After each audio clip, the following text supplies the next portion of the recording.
Action. Welcome back to BBN, Big Boy News. Today we will be talking about the express powers held within the executive branch with my associate Ryan. Nice to be here, man. How have presidents interpreted and justified their use of formal powers? Now here, Nick, this is an example of presidential form of power. This would be the power to veto, this occurs when a president objects to a bill or a resolution. Typically, the president sends back the bill to Congress with a message explaining his objections with this known as a direct veto. If the president withholds a signature during a 10-day review period allowed by the Constitution of Congress, adjournments during this period is considered a pocket veto, and the bill doesn't become a law. How did they interpret and justify their use of informal powers? So, along with the office's formal powers given by the Constitution, the president also withholds various informal powers, including the ability to enact legislative agenda, executive orders, sending out troops without declaration of war, conducting foreign policy initiatives, bargaining, and persuasion, signing statements.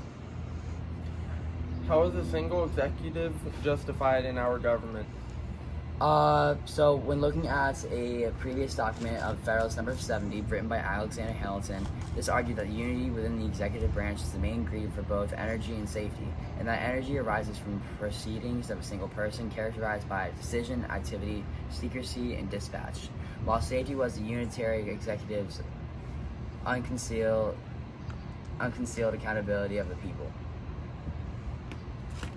How is the president's role changing in terms of office and constitutional power restrictions? So the president's role in the terms of office and the constitutional power restrictions are constantly changing.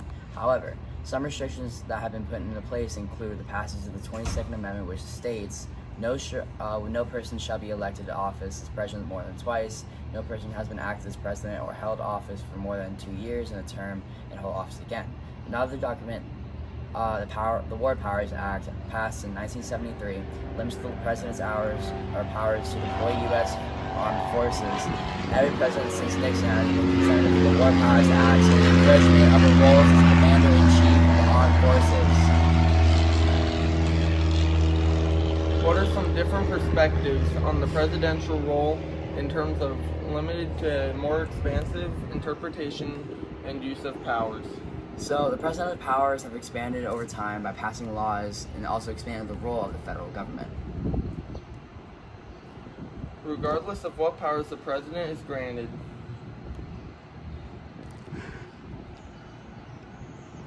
within the executive branch, what are some ways that their powers have been expanded over time? So the president's power has expanded over time through the interpretation of implied powers in the Constitution. Implied powers come from the Constitution's elastic clause, which grants the Congress power to pass any law considered necessary and proper for effective exercising its enumerated powers. Laws enacted under the implied powers doctrine is justified as the elastic clause, however, are often controversial and wholly debated. I'm glad to spend this time with you discussing over the express powers of the executive branch because it's significant to the people who don't really understand they really don't hold a good understanding of what this topic is, so it means a lot, man. Yeah, thank you for your time. Don't worry about it, man. BBN. Welcome back to BBN, Big Boy News. Today we'll be discussing how the president's power over time has been altered and changed through advancements in technology and improvements in our modern day world. Now today we have President Josh with us discussing how these have been altered and changed. Now Josh, President, how has the communication technology changed your relationship with the national constituency? You know, Ryan, the way I communicate with my team and the citizens of the United States has changed a lot over time. I mean, think about it. It's gone from sending messages through Telegram and taking maybe even months to hit one person to now I can send a simple text on my phone or make a simple tweet and I can reach the citizens in over less than a second. It's ridiculous.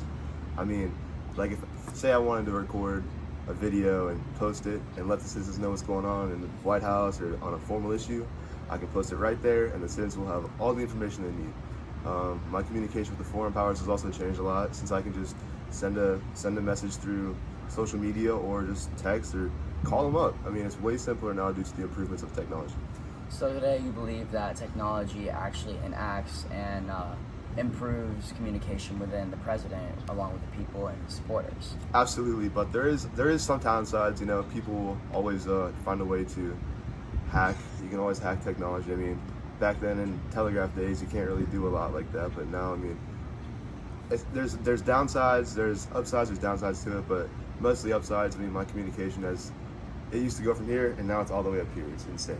Okay, so when looking at the executive branch, that's how you feel, but when looking at the judicial as well as the legislative, how would they use this technology, social media platforms, and other advertising branches to express the way they view things, the way they see things, and the way that things go down? Well, you got to think about it. I mean, these Supreme Courts are making cases that could affect our future lives. They're really, really important cases. We're not just going to throw some stupid cases in the Supreme Court and call it a day. We're going to have some important cases that's going to affect our nation. And so having the efficiency and the boost of communication between these other branches is really helping our nation improve as a society. And I mean, on important cases, we can have a decision like that because people can just communicate so fast. Okay. So what other factors like social media and technology and the internet have changed the things the president can do on a daily basis? Well, I mean, the improvements have just made me a lot more efficient and a lot more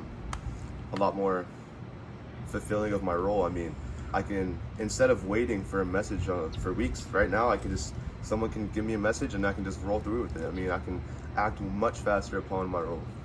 Okay, well, I appreciate your time for everything you've done today. It means a lot, Mr. President. And Yes, sir. this concludes our episode of BBN News. So have a great night, fellow watchers. Thank you.